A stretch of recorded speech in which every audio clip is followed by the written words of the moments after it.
Entonces, a partir de ahí, empieza a gestarse la operación encubierta Domingo de Mayo. Y aquí estamos. Oye, no sé si estoy viendo aquí... ¿Eduardo, eres tú? Creo que está aquí, Eduardo. Oye, ¿te importa subir, Eduardo?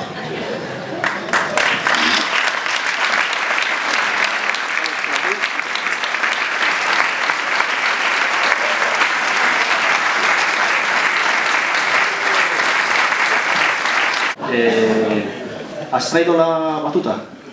Pues no, pero tengo manos. Bien, vale. Pues... Déjame la suya. Sí, deja la suya.